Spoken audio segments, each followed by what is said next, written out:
Hey Retro Gamers, today on Smashing Bricks, we revisit 2004 and the era of chicken chasing and salad dodging in Fable for the Microsoft Xbox.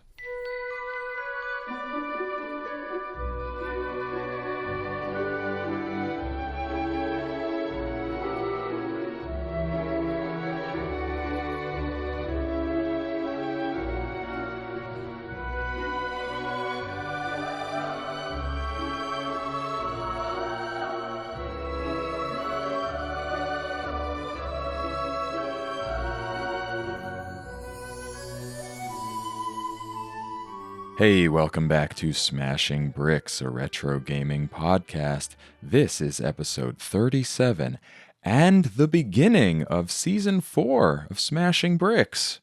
My name is Eddie Inzauto, and today I am delighted to say that the esteemed Leon Cox of the Cane and Rinse podcast is joining me once again. How are you, Leon? Good, thank you for having me back. Of course. Yeah, it's always great to have you here. Thank you. I appreciate you being here. So, we have a game this time. Last time we did Sonic the Hedgehog. Yeah. Today we are doing a less universally beloved game, I would say, and one that is somewhat specific in its content that will be relevant to you as a guest. Being that it's set in Albion. Very much so, yes. And the world is populated with sort of British regional stereotypes for the most part. Yeah. So the game is Fable, as anyone listening probably would have read already. And it is a Power Up episode this month. This was a game chosen by our Patreon backer, Ms. Muso, as a Power Up selection. So here we go. This one was actually on my list to play, coincidentally, so it was convenient that it came up. Yeah. But what is Fable, Leon? What's a good way to give an overview about it?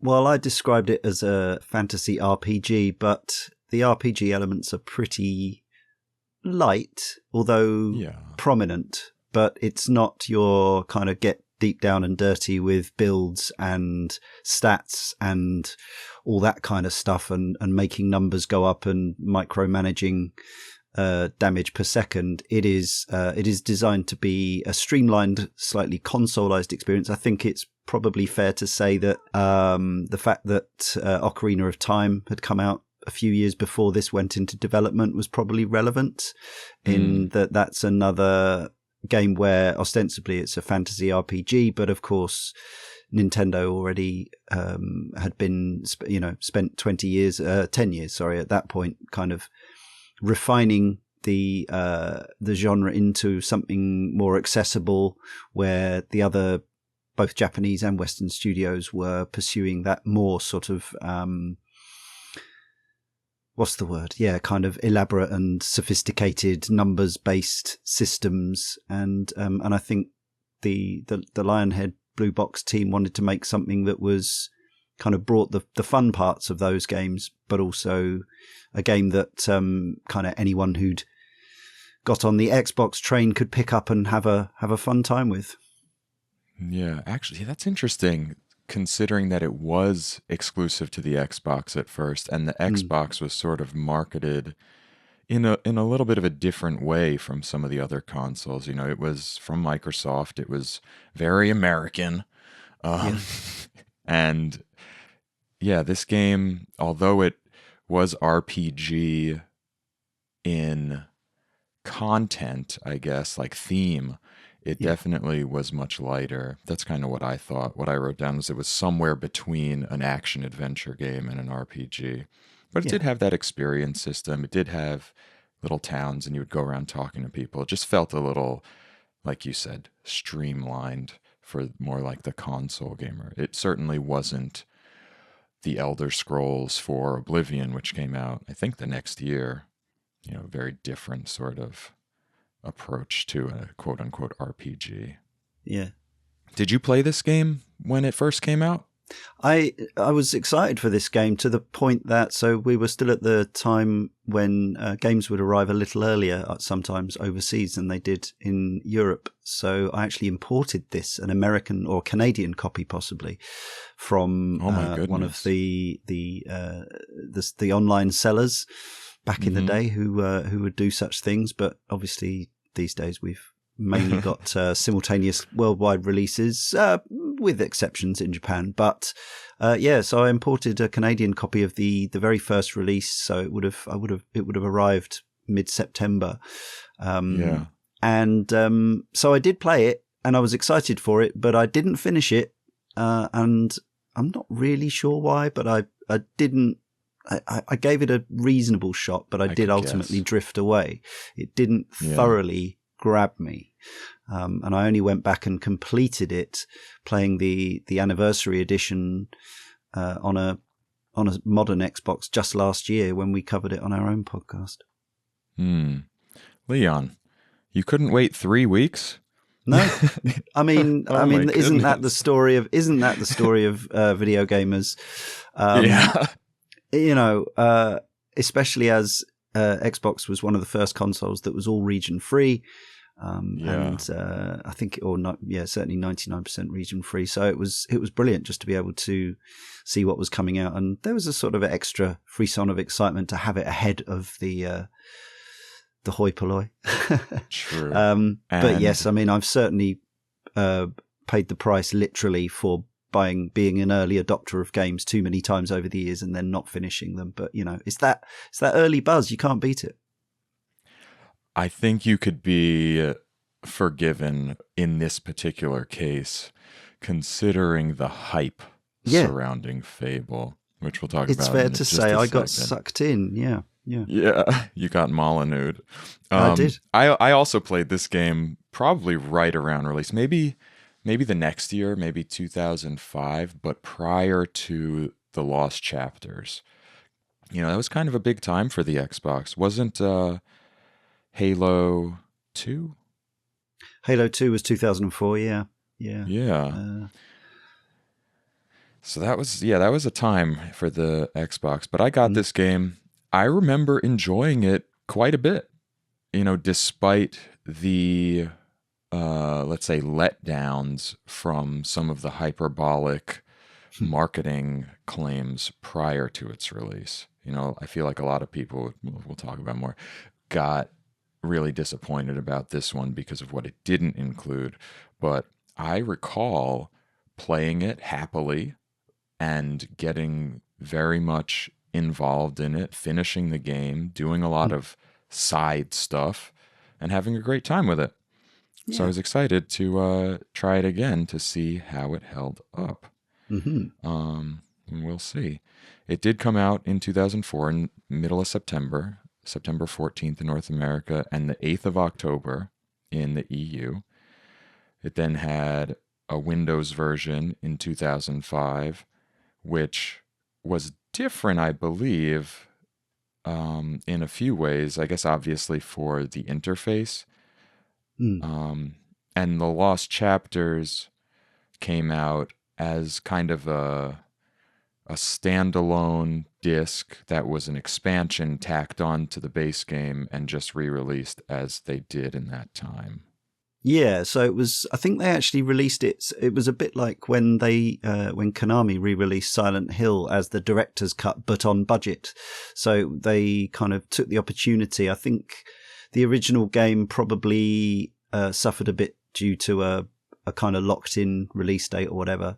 And I think the Lost Chapters is really kind of the finished version of the first game, really, because it added quite a bit of side content and polished a few rough edges and things like that. So that was actually the version to get once that was the option. But of course, then in its wisdom, for the next goodness knows how many years, at least probably until the anniversary edition came out, you could only buy the original version from the online digital store, or at least it said it was the original version, unless it was actually the Lost Chapters that you got, but it was only listed as Fable. So, and curious. You couldn't get the Lost Chapters from the digital store? Well, as I say, I sort of find myself wondering if maybe it was the Lost Chapters code, but it was just they just put it under the name of Fable to save confusion. But it wouldn't surprise me. Like they knew this is the game we wanted to release. Let's just ignore the first release unless you go to the store and pick it up on disc. Or it may be that they, in their wisdom, they just decided to put the unfinished first version on there. But I don't know because I didn't buy it digitally, so I can't swear to it. Yeah, I had the disc. It came out on Mac in 2008 also. And then in 2014 on Xbox 360 and PC came Fable Anniversary, which seemed to be much improved, but also much maligned. And we're going to have to figure out why that is. Lost Chapters, though, it added, like you said, it added a lot, right? 9 new areas and 16 new quests, and it fixed some bugs and added some story with some characters. Yeah.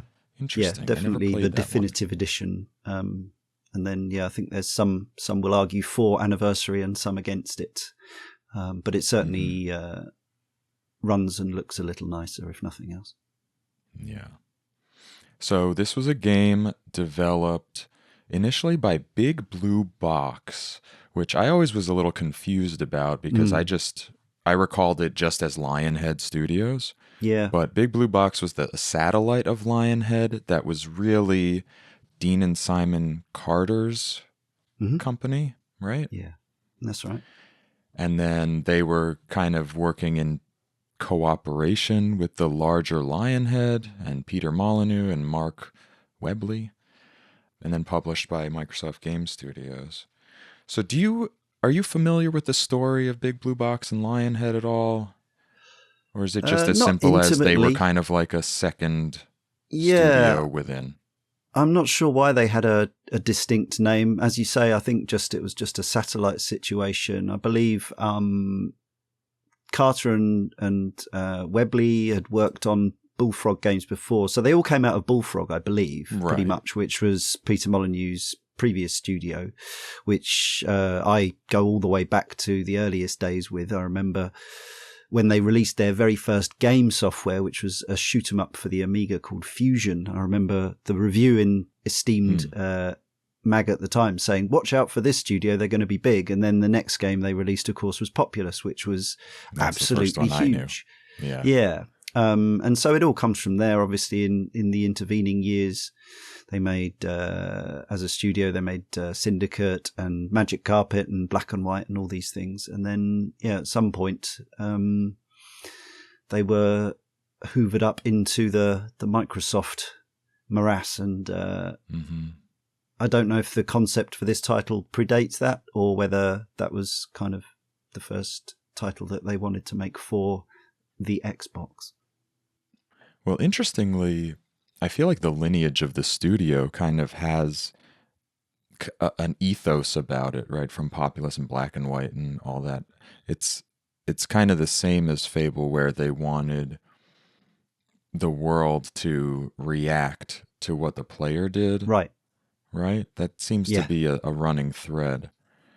Yes, and I think that's where, the elephant in the room is, of course, we've already alluded to it, that Peter Molyneux would sometimes let his concepts kind of carry his mouth with him, and especially when talking to press. And he was always a very good salesman. And I think that the thing was that in the early days, he very much backed up, at least conceptually, what he was saying with the products that they were releasing. And, Populous was hugely popular and a big hit. But they always, for me, Molyneux's games always tended to be based around kind of one core concept, but then it would be rather repetitively played out over the next however many levels. Certainly true of Populous and Magic Carpet and Powermonger and things like that, where you kind of go, oh, that's really clever. And then you realize that once you look past that, there isn't maybe quite so much there. And obviously, I still kind of, I sit on the fence a bit. I think because I go back all the way to the late 80s, early 90s following Molyneux's career, I still don't know whether, I don't quite subscribe to the idea that he's just a pure, snake oil salesman grifter. because I think there was the genuine intent to make the games as good as he was suggesting they were going to be. But I think he comes from an era before media training and NDAs and all that stuff. So he just used to go to the press and say whatever they were working on, as did a lot of people, to be honest. There are any number of games and developers from back in the day who would have promised the earth in their previews and then obviously delivered nowhere near it. The difference is that Molyneux kind of kept on doing it into the modern era of gaming, where it doesn't fly.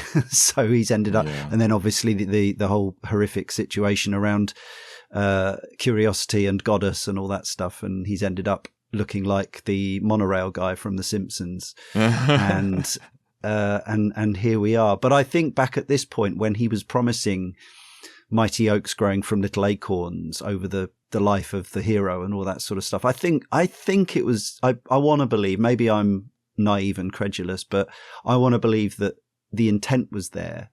And I think from my point of view, a lot of the ideas that went into Fable and a lot of the concepts and gameplay things that did make it actually did go on to influence RPGs that would follow, and games in general that would follow, action games, third person fantasy games and all that sort of thing. So I think there's some merit to all of it, even if I think that actually playing Fable now is a tough it's a tough play. Yeah, I feel like at this time it was kind of it was a new generation of consoles at this point. Maybe he thought that they could do more. You know, he was excited about what they could do on the new system. The hard drive on the Xbox, particularly. In his mind, they could do that stuff. And then ultimately they just didn't achieve everything he said. I never really subscribed to him being, as you said, just a snake oil salesman either, because I knew that they had made fantastic games in the past. Yeah, precisely. And he just seemed very enthusiastic to me. Yeah. Like a kid who wants to show you their favorite toy and they just will tell you everything. Yeah. Yeah, that's always the impression I got. And I think maybe the lines started to get blurred in the modern era when, with Curiosity and Goddess and all that situation went really sour for lots of reasons and lots of people. But I think back at this point, I tend to agree. I think there was genuine intent to make this kind of genre-defining, revolutionary game, and that isn't really what we got. We got an interesting game with some nice ideas that pushed a few things forward, but didn't really deliver what he'd perhaps spoken to the press about. Yeah, he said it's going to be the best game ever. I felt like this is where he really cemented his persona, was with Fable. Like that's where the Molyneux, like you got the online accounts that were just parodies of Molyneux and all that. Absolutely, yeah. But this game took 4 years to make, with 70 people working on it. It went through a bunch of different working titles. And as we said, the main idea was the hero visually reflecting the experience in the world and the world reacting appropriate to the player's actions. It sold pretty well, right? 375,000 copies during the first week, 60,000 in the first month, 1.4 million by March 2005, and 3 million worldwide by 2010. Not terrible for that era. No, absolutely. And it was well received. You know, it has a game rankings and Metacritic aggregate score of 85%. The Lost Chapters, for whatever reason, was slightly lower at 83%. I would assume just because the game came out the year before and reviewers would be like, it's just the same game, bro. Like they added some other stuff. Yeah, we've seen this already, Yeah. Anniversary, weirdly to me, has a 68 out of 100 aggregate score on Metacritic versus the 85 and 83. But it's kind of just better in every way. I think time had moved on, I think is the thing there. It was interesting for me. Yeah, so last year we ended up, partly deliberately and partly it just worked out that way. But we ended up covering Fable from 2004, Dragon Age Inquisition from 2014, and Baldur's Gate from 2023. And it was actually really interesting to see the kind of because obviously there are some differences between those games, but the marked leap forward in almost every way across those games of similar nature. And certainly for me, playing Fable Anniversary was the toughest. Going back to 10 years to Dragon Age Inquisition, even with that game's flaws, was still a pretty enjoyable experience that I was quite happy to put 100 hours into or whatever. But Fable Anniversary was, as I say, I found it a tough play. So I think its age started to tell by the time the Anniversary game came out. Yeah, that was my kind of conclusion about it too, because I played both for this play, and we'll talk about why. This game did win a bunch of awards. One was funny, from the AIAS, the Academy of Interactive Arts and Sciences. They gave it Outstanding Achievement in Original Music Composition, which seemed perfectly suitable for an award for this game, and puzzlingly, Character or Story Development for Fable. So it was well received, despite it not living up to all the incredible claims from Molyneux. One thing I wanted to point out, that you mentioned those 3 games that you played last year. One game that was a contemporary of this, actually came out a year before, was Star Wars Knights of the Old Republic. Yep. And playing that and then playing Fable kind of made Fable feel lesser in a way when it comes specifically to the good and evil kind of dynamic. I know even KOTOR was not as nuanced as games are now, but the things that BioWare and Obsidian were doing then seemed to be a little bit further advanced in that department. Okay, so that's what people thought of it. That's how well it did. But we played it, so what did we think of it?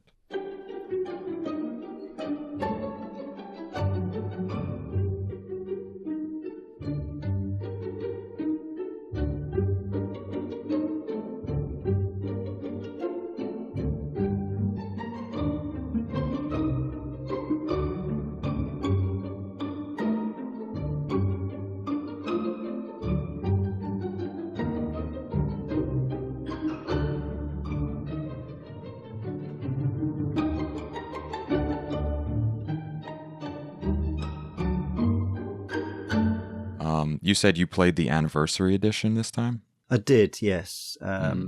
So I haven't been back to the original for a very long time, to be fair. Okay. But, I watched comparisons and things like that. And there are some advantages, particularly to playing the Anniversary Edition on a Series S or X or a 1X, because you get a frame rate boost, I believe, and HDR and things like that. So it further kind of enhances the experience, maybe a resolution boost. But yeah, definitely. To be honest, a few things kind of made this a tough play, I think. Probably most apparent is the actual the combat, because obviously you fairly quickly get sucked into fighting, and there are some sequences later in the game which are lengthy combat arena sequences that are story critical. And one of the areas in which they kind of hyped up this game was the idea that the combat would be really accessible, which is a worthy intent for a game of this type. So, we were already several years after the hyper complex character action games like Devil May Cry and things like that. This was clearly not going to be that with multiple button combinations or whatever. This was, they were trying to strip it right down to basically a 3-button system, 1 button for your actual sword, and then you just have to think about magic and ranged shots as well. And that's all fine, but my main issue was just the lack of actual dynamism and sense of fun and action and drama in the combat, it very quickly felt to me very stodgy, and the animations just aren't really there. And even compared to, going back from some games that came not that long after this was an area where I felt for something you have to spend quite a lot of the game doing, it was a bit of a slog. Yeah. Yeah, I had, that was one of the things I wanted to ask you about, was like, how did the combat feel? Was it deep? Was it effective? Was it fun? Because I kind of had the same experience. I had read in my studies before the podcast that the combat system was actually praised by a few places.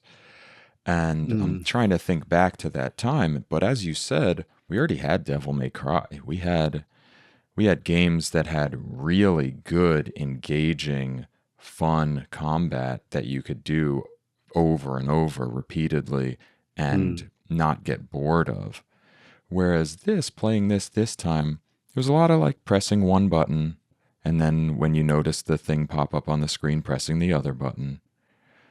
I did like that you could switch on the fly from your sword to your bow to your magic. So I think that was a really interesting way to organize the system.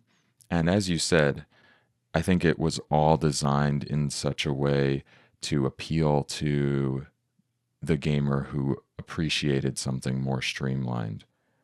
Yeah, I think the issues are really in the response and the behavior of the enemies, and the lack of variety of enemies. And the design of the encounters.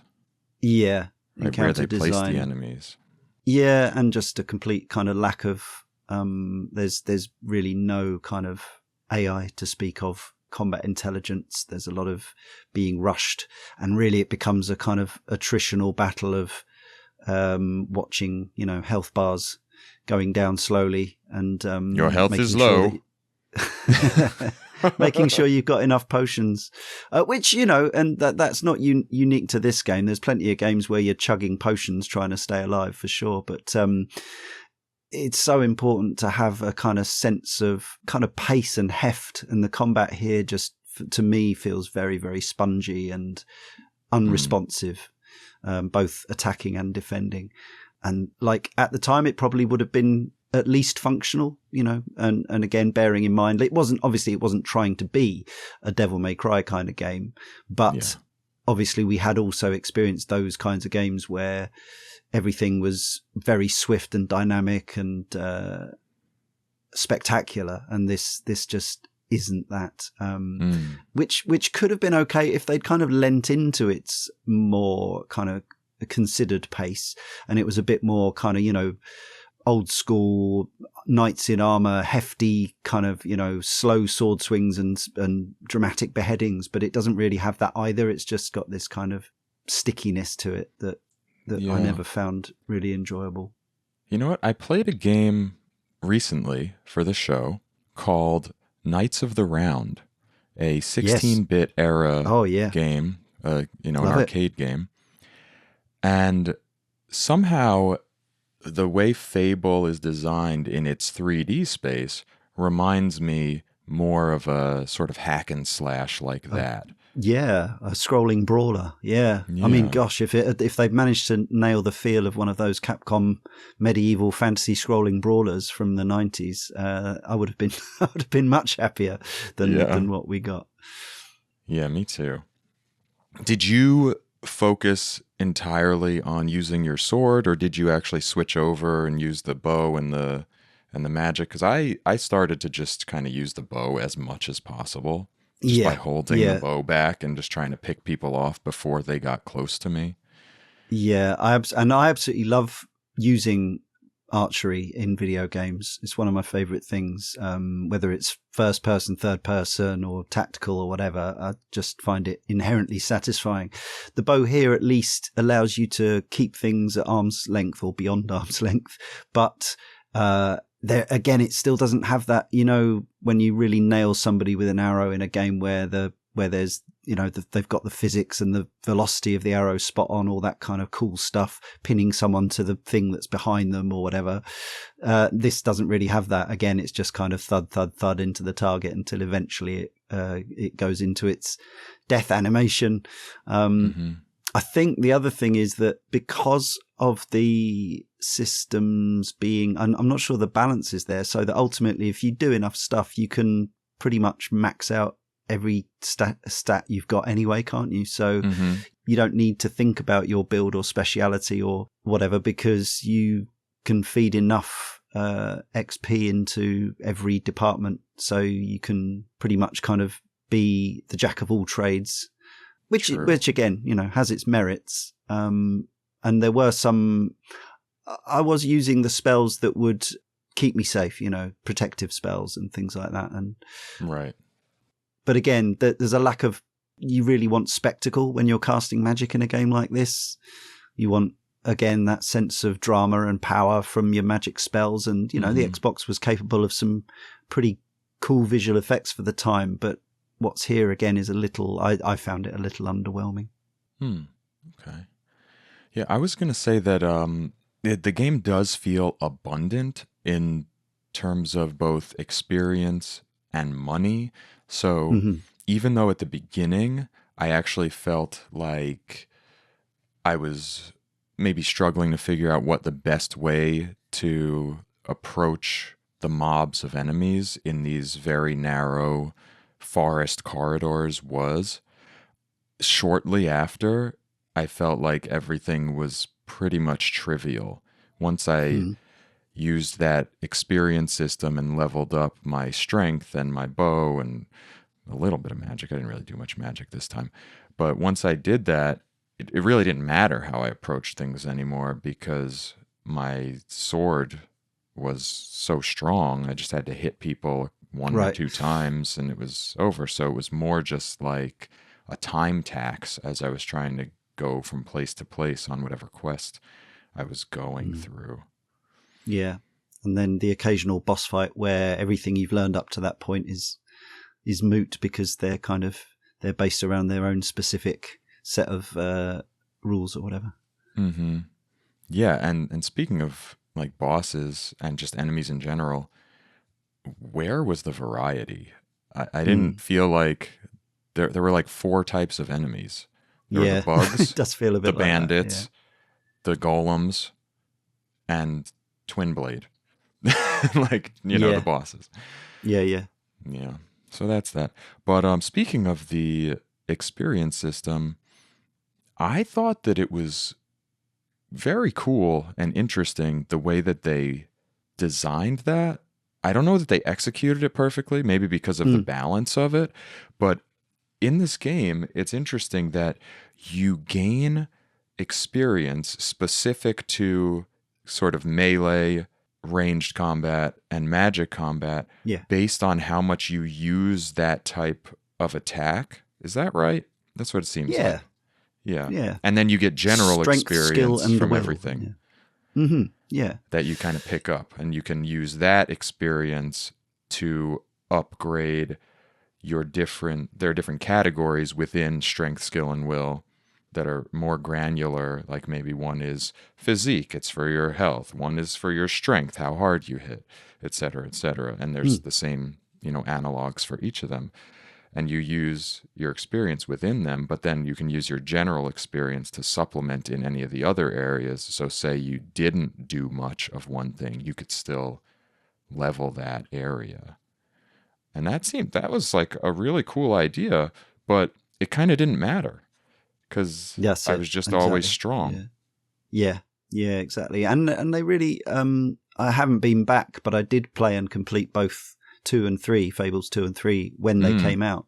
And they did retain the fundamentals of these systems, but I don't know I can't remember how much they did to sort of balance out or limit you from just, filling up every pot. I don't really recall. Okay, now let's shift our focus here for a second. What about the overall game structure, like the level design and the world design?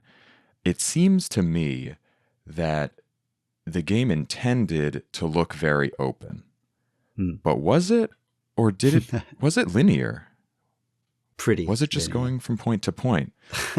I mean, yes, there is a map, and you can go from one area to another. But yes, once you're in the individual areas, they're pretty small, and even smaller is the actual area, the amount of space on those areas that you can actually interact with, because there's a lot of sort of dead area that's just scenery or fenced off or whatever. How many times did you think you could walk somewhere to have your character just stop arbitrarily? Yeah, it's a bit like that. And again, obviously we've been spoiled by, increasingly powerful machines and longer development times and bigger development budgets. But again, even for the time, if you go back to Ocarina of Time from 6 years before this, that game now feels pretty pokey. Whereas when you first played it in 1998, if you were lucky enough, it felt like this grand, magisterial Hyrule adventure. So I think there's something of that at play. Our expectations have been changed. Obviously 10 years after this game and a bit, we got The Witcher 3, which kind of opened things up. Only 2 years after this, we got Oblivion, which, although tiny compared to its predecessor, gave us, a really, what felt like a gigantic and truly open area in which to play.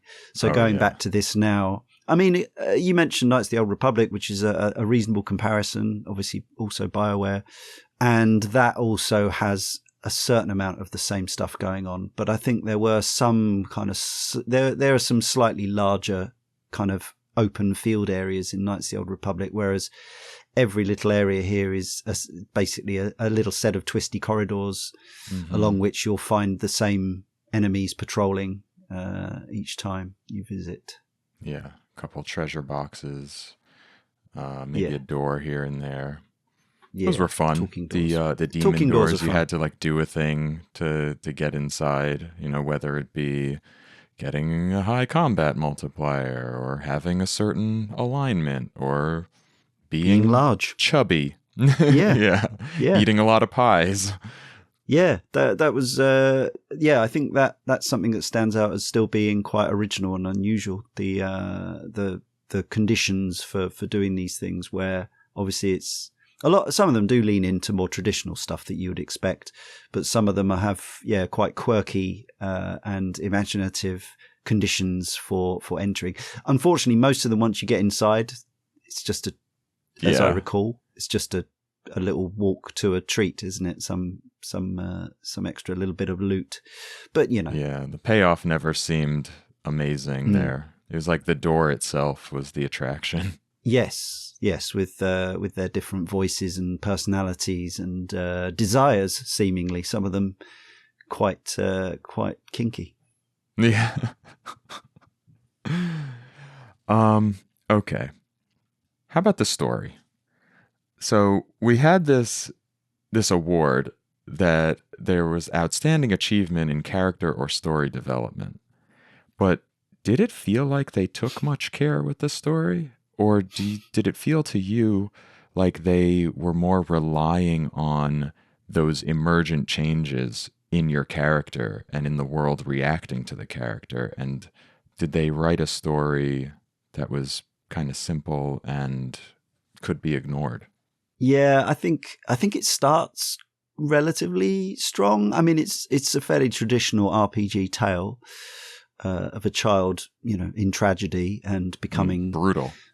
It is quite brutal, and I think, but it sets a tone that there is actual peril and danger and trauma in this game. But yeah, I think as it goes on, it doesn't really feel like that setup pays off, and I think there's an interesting idea there. If you decide as a player that early life experience has made you bad, then you can obviously pursue that and become a really just comedically unpleasant presence in this world. But actually, I'd be interested to know. I never find playing that way to be hugely enjoyable. So I tried to be pragmatic, but leaning towards good. And of course, generally you get more rewards for being good. I think they tried to balance that out in this, but ultimately, I reckon more players than not will go down the path of being the hero, because that way you get, adulation as you walk around and all this kind of stuff. But yeah, there probably is fun to be had. Did you try a bad playthrough? I did in 2005. Right. I went fully evil. I decided I would do literally everything to make the character evil.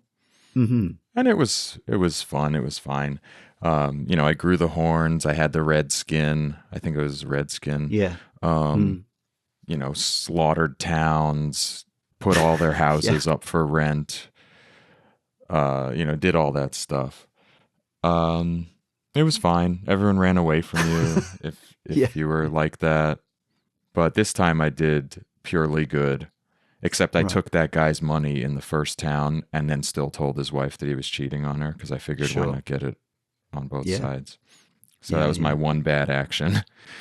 But it wasn't bad, because I was really, I was taking advantage of a bad guy. So it was good. But I did both. I don't know. They're roughly equivalent, I suppose. To the overall experience. You just get to do like slightly different things. I feel like there's more freedom in the evil path. You know what I mean? Like you can just do anything you want without having to be concerned about whether it's bad or not. Yeah. But doing it the good way definitely feels better. I like when the people love you as you're walking through. But in this case, in this recent play, I didn't really spend much time seeking the interaction with the characters of the world, because in 2025 now, there just wasn't enough of that. There wasn't enough substance to it to make it feel rewarding. I didn't get much out of it anymore. We're in a post Dragon Age whatever. We're in a post Elden Ring world now as far as gameplay. So this game seems to have been left behind in virtually every single aspect of its design. Yeah, I have to agree. The interaction stuff at the time felt very novel with the facial expressions and the ability, but now it comes across as incredibly primitive and like a concept from the past, which it is. And stuff like the kind of the relationship stuff is just laughable, where basically, I've decided I'm interested in this person. I will give them chocolate and jewels until they sleep with me. Like it's really clumsy and reductive. And again, that is not a certain how it amount works of novelty in real life, at the time. folks. No, not generally. No. I would say even kind of Harvest Moon had a slightly more complex idea of how relationships worked than Fable did. Again, I appreciate the intent and the effort, but yeah, and also I get that these are meant to be kind of unsophisticated medieval equivalent folks, but just pulling silly faces generally isn't enough to, I don't know. I mean, actually, I'd say some of the most popular funny people of the modern age pretty much have made a career out of it. So that's just my sense of humor, I guess. But also, and burping and farting seems to go down differently depending on who you're speaking to, which is quite accurate to real life. I didn't do any burping and farting in this playthrough. No, it's not very heroic, is it? I feel like I lost my sense of humor of how old was I? I was 20, I guess. I was going to say it probably depends what age you come to this game at. Yeah. I guess I was like I was over 30 when this game came out, so I was already kind of past the finding farts and burps hilarious stage. I mean, don't get me wrong, in context, sure, but just standing there. If I'd played this when I was 8, I would have probably spent most of the game just pressing the burp and fart button. Yeah. I kind of want to defend the game a little bit in the design of the relationship gameplay loop. Mhm. Because, that may be the way it's designed, but who knows if that wasn't just another joke about it. Like they didn't believe certainly. that that's how you woo Sure. a potential Yeah, love interest. It was just another part of this ridiculous, silly game. Indeed. If true. everything not else in to the be game taken was too silly, we seriously. can't imagine that was the serious part, I think. It's a fair comment, yeah. But let's talk about the humor a little bit more, because I get the feeling that I didn't quite get references and didn't quite understand maybe a lot of the stuff, because it may be very specifically British in a lot of places. So what kind of cultural things would an American playing this game miss? Well, yeah, I think there is a certain amount of, obviously there's this spread of regional accents from the UK, particularly England. There's northwest, northeast, Mancunians, Yorkshire people, Geordies, probably a few Cockneys, things like that. I guess, this was made by men who were probably mostly men who were mostly in their 20s or 30s when they were programming this game. They'd have grown up with Monty Python and the Goons and Benny Hill and those sorts of comedic touchstones. As a Brit who also grew up, is of a similar age and grew up with those things, like I don't find there isn't much about Fable that I find funny, although I appreciated the sort of attempts at levity, like, the people just wandering around and people with sort of broad West Country accents calling you chicken kicker and stuff. There is a certain kind of chicken chaser. There's a certain likableness to that. I do love all the voices. Yeah, I mean, they possibly, they in some ways they might work better on a non-British ear. They're all, possibly, I think they're mostly spot on. They're a real British cast. But again, I think we were at a time when, while there had been well-written, well-scripted, funny games, and I think some of the cutscene writing in here is fine, and the voiceover stuff isn't too terrible. There isn't a lot of kind of witty dialogue to kind of latch onto or whatever. It's very much all sound bites and snapshots and one-liners. Yeah, but again, I think at this point in 2004, being in one of the populous areas, the villages with the actual, characters in, and just kind of wandering around where there were people actually acting and interacting was novel in itself. Because again, if you go back to, say, Ocarina of Time, because it's a good touchstone that many people will have played, like each town had a small handful of people who had like one or two things that they would say, and they would barely move. Yeah, you had to go up to them to activate them. Right. They weren't on a path. They weren't living a life in the town already. In Fable, you see them moving from building to building and doing things at different parts of the day. Oh, we did have a day-night cycle. Yeah. Yeah. But it's easy to overlook some of that, I think. It is, with time, and expectation. But actually that stuff was novel, and you briefly mentioned it, like the stuff of being able to buy property and become an evil landlord and stuff like that. That was novel, and definitely, and that's gave still you a novel. sense of it's true. Actually, there's not many games that allow you to buy up the town. Even Baldur's Gate with its wonderful third act city, I don't think you can. You've got your camp, but you can't just like go around. You can take up residence in a room above an inn, which is wonderful, but you can't just go and start buying property and start businesses and whatever else, which would have been something.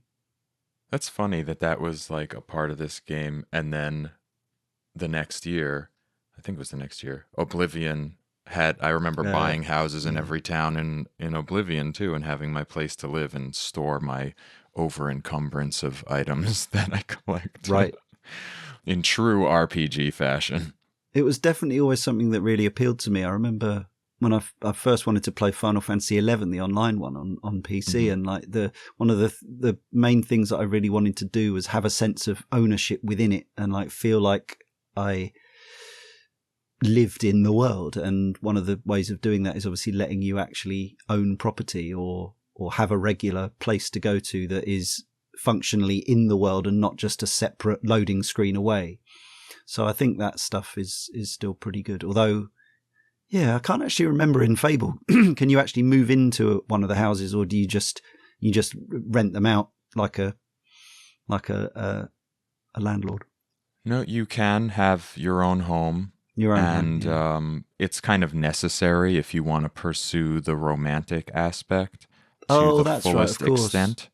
And you can decorate it with your trophies and stuff, can't you?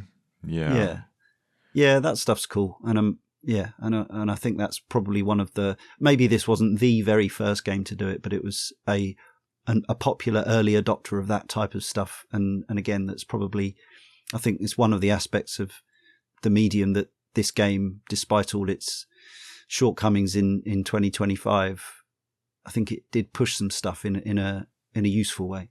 Yeah. Another aspect that I was very pleased with at the time of original release and kind of indifferent to now was the art direction. I really got along with the art style back then. It had that fairy tale storybook sort of whimsy about it. These characters of odd proportions, somewhat cartoony, somewhat realistic. And I loved that at the time. And at this point, looking back, I wonder, did that also age itself out? How did you feel about it? I think maybe, although I don't really like it, and some of the faces are truly monstrous. That's actually a complaint of the anniversary edition. Yeah, they're worse, I would say. It's true. I think it's one of those games where the polish and brush up and the extra resolution and whatever perhaps didn't do it any favors in some ways, in certain aspects, certainly in that aspect.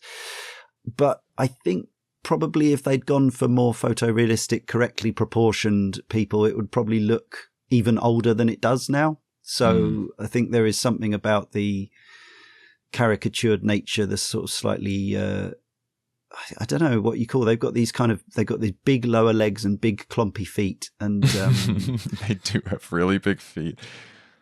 They have really insulated boots, really warm boots. Yeah, there is that, but not very maneuverable. Yeah, I wouldn't have thought. So yeah, I don't think it's either a kind of big pro or a big in the against column, in that I think it at least gives it some personality. Like it's quite distinctively this game, if you know what I mean. It's not trying to be photorealistic, clearly, and for the fact that it's now 20 years old plus, that's probably in a way to its advantage. But whether you actually find the characters pleasant to look at is perhaps another matter. It is all slightly grotesque. Yeah, which you didn't find them pleasant to look at. Yeah, no. But the surroundings and stuff, while they look pretty bare and small, not unpleasant, not hideous on the eye. Yeah. Yeah, the lighting as the day changes is quite pleasant, and yeah, we'll get on to the music. Here's the music. Let's get on the music right now, because I think the music kind of goes hand in hand with the art direction. They match very well. My only thought was this whimsical music, which it's funny because I didn't realize that the main theme was composed by Danny Elfman. And I was playing and I was like, is this Danny Elfman? Because like it's just literally exactly Danny Elfman style. And then I looked and I was like, oh, it is. Yeah. Yeah, Russell Shaw does the incidental music, which, is easily my favorite aspect of this game. I mean, there's not loads of it. That is a disappointment, because what there is, I think, is pretty good. But yeah, there's like one or two really nice, pleasant overworld themes, and one or two kind of sinister, you're battling through a dungeon or coming up against enemies themes. And yeah, I don't know how, I haven't looked up how long the soundtrack is, but it's probably longer than you think, because these things normally are, but right. certainly a few of the tunes were doing a lot of heavy lifting. Yeah, I feel like if I listened to the soundtrack, it would be a bunch of songs that carried a lot of the same threads, and I would not be able to tell where in the game they were from. So I just felt like I was always hearing that almost like Harry Pottery, ding, ding, ding, ding, ding, ding. I know that's John Williams, but the point remains, like, it was just kind of a lot of that. Yeah, I would agree. But I think for whatever reason, a few of those cues, a few of those little melodies did so much of the heavy lifting for actually, keeping me playing, just because they were pleasant on the ear. I agree though. I wish there'd been more of it and more variety. But what's there, I think, probably holds up as well as anything else in the game. Yeah, I feel like it was definitely well composed. And you say that's your favorite part of the game is the music? Yeah, I would say so. Yeah. Well, is there anything that we haven't talked about that really stands out as being not so good? Things that got on your nerves, or things that just you really didn't get along with, aside from, as we said, the combat and that stuff? Now, it's been about a year since I played it, but I remember a boss fight that went on for far too long. And I think it may be Lost Chapters only content, because this was in the anniversary edition. Mm-hmm. But there's a boss where you're chasing someone around an island into a lighthouse, and it kept wanting to bug out. And there were various parts of this fight that were just really confusing and contrived. And there were various batches of infinitely respawning enemies, and that I don't remember the exact circumstances or why I was doing it, other than it was something fairly plot critical, I think. Yeah, but I don't remember that one either. So it might have been Lost Chapters, because this time I neither caned nor rinsed this game. Sure, I went at it understandable. A little bit this day, wait a bit, and a little bit over here. It's like, oh, let's play a little more Fable. Okay, let's get a little further. I didn't finish, but I did get pretty far, because the game is not actually very long. I remembered it being so much bigger, but this time I got somewhere past the astrologer, which was past the arena. I was already on that other island. I did the Balvery and stuff. And as I recalled, you're already getting pretty close to some of the final quests at that point, if you're not going and doing all the side stuff. Yeah, you can finish it in about 15 hours. If you want to do everything, you're looking at more like 30, I think. I spent about double. 20 in it. Yeah. Wow. Yeah, but I didn't reach what you were talking about. But even early on, I mentioned Twin Blade earlier. That fight was kind of laborious too, just kind of waiting for him to plod around and do what he did, and then hitting him and taking the most minuscule amount of health from him, and doing that about 700 times. Mm-hmm. Yeah, it's I'm particularly glad I hadn't played Baldur's Gate to the extent I have now before I played this game, because the combat in that game I found it so endlessly stimulating and fascinating and complex and rewarding, and this is kind of the reverse. Some of those fights are the reverse of that. Just a slog. Yeah. What else did I hate? So the menus. So it has that little the D-pad quick action thing that is constantly changing, even though I didn't change it, which I guess is convenient, because a lot of times it does say, oh, well, here, we'll stick potion over here on the left D-pad because you're in a fight. So it was smart. But if you ever wanted to go in and look for something specific in your inventory, that like pressing up on the D-pad and then over and over and running through the menus and finding the stuff and then backing out, you had to back all the way out using the left deep. Like, what? That was a nightmare. Yeah. I didn't want to use anything. Right, yeah. I think the UI is definitely an aspect where they had some cool ideas, but they weren't able to kind of fully realized their potential. I think maybe they got a bit closer in the sequels from memory, but I think there are still issues when you're on the hop changing what somebody's input is going to do. I think you're treading on shaky ground there. Again, an interesting notion, context sensitive buttons, but actually players really want to be certain, the input that they're used to do one thing doesn't do something else, and waste an item or fail to save your life in the middle of a skirmish or something like that. Yeah. Again, I'm in a post Dark Souls D-pad world. Yeah. There's also that whole stuff where you're, if you want to be evil, you have to kind of fight through the safety mechanisms to be evil. So, which again, I think is quite a nice thought. But like, again, in a modern game, if you just start attacking somebody whether it's in a FromSoft game or a Baldur's Gate or something like that, if you just start attacking friendly people, then that's your lookout. In this, it's like you have to disengage safety mode, so you don't just go around slaughtering townspeople. But it just feels like a barrier to actually, like, it's kind of almost saying, well, you're going to be good unless you press all these extra buttons that allow you to be bad. But actually, if you want to give players the choice, then yeah, just give them the choice.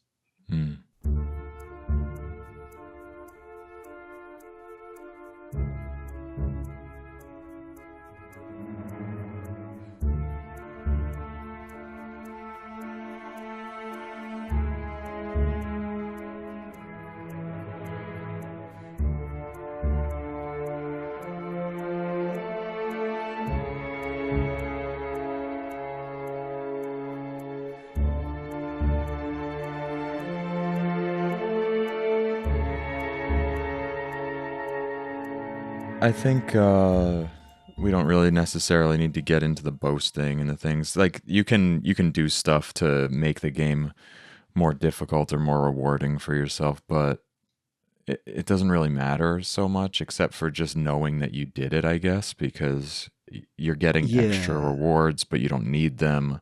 You're making a game that's pretty easy, a little bit more difficult just because you feel like it.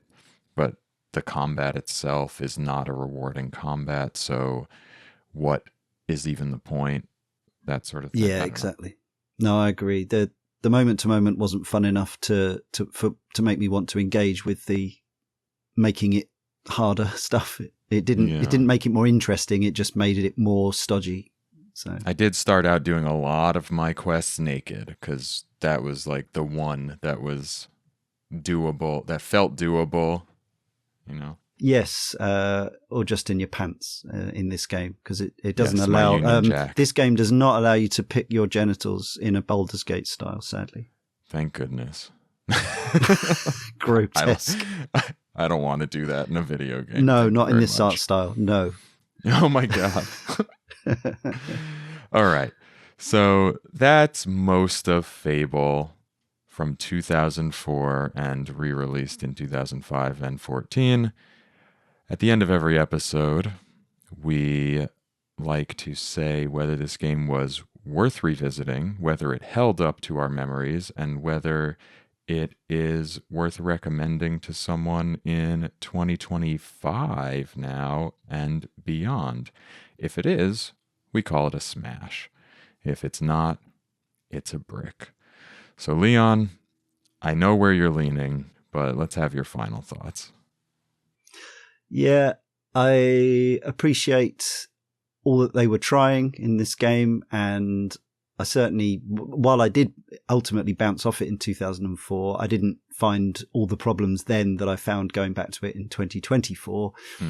And so, yes, there's a lot of ambition and interest in this game, and I think elements that went on to inform games that I've enjoyed a lot more in the subsequent years. But going back to Halo now, even the 2014 version, but whichever flavor, I would say it's certainly in terms of actually having to play through it, it's a brick. Fable. Fable was a game that I enjoyed and defended when people were saying it didn't live up to the hype. I had fond memories of it. I was excited to go back. And I was disappointed. despite all the claims, despite the elements that were actually innovative for the time, that were actually fresh at the time, I found it to just be an awfully plain game. Like, for everything it was, somehow it just feels like the definition of mediocre at this point, and nothing there is special enough to come back to. And also it felt oddly bloated, but also paradoxically small at the same time. And as I said earlier, I felt like it wanted to give an appearance of grandeur while being less than that. So there was not enough to the game itself, while there was too much extra on the periphery of the game that I wanted to play. So I would call it a brick as well. That's a double brick. Nah. Sorry, Fable. Sorry, Petey Molyneux. So with that, Fable is a brick and was not worth revisiting and is not worth revisiting in 2025 and beyond, according to Leon and myself. Thanks for listening, everybody, and for playing along with us. And thank you, Leon, for playing this game. I'm glad that you had already played it and didn't have to go back and have something that you didn't enjoy again. Thanks for doing it. It worked out nicely. Yeah, convenient, right? Yeah. If you're listening and you've gotten this far and you haven't done so yet, please go to Apple Podcasts or your favorite podcasting platform. Leave us a generous and helpful 5-star rating and review, because you probably like the show if you're here right now. If you want to go above and beyond, you can head over to patreon.smashingbricks.com or patreon.com/smashingbricks and become a patron for as little as $1 a month. There are a lot of perks there, including submitting to have your game chosen and subsequently called a brick on Power Up episodes like this one. And you can also get other fun perks from the Tanuki tier, like full-length bonus episodes every month and ongoing recognition on the show, like Tanuki level supporter Ms. Muso is getting right now. Thanks, Ms. Muso. And there's even a tier where you can join me on the show as my guest. We also have a Discord server, which is also free to join and talk about everything. And you can find links to that and all the social media and everything at links.smashingbricks.com or linktr.ee/smashingbricks. As for next episode, we will be playing 1993's Doom. For the PC, well, for anything really. It's been on a million platforms. You could play it on a potato. So find yourself a copy, play along with us, and join us next time on Smashing Bricks. That wraps it up for today. I'm still Eddie Inzauto. That is Leon Cox. Thanks, Leon. Thank you. And what's your most recent episode that you would like people to go listen to here around January 15th, 2025?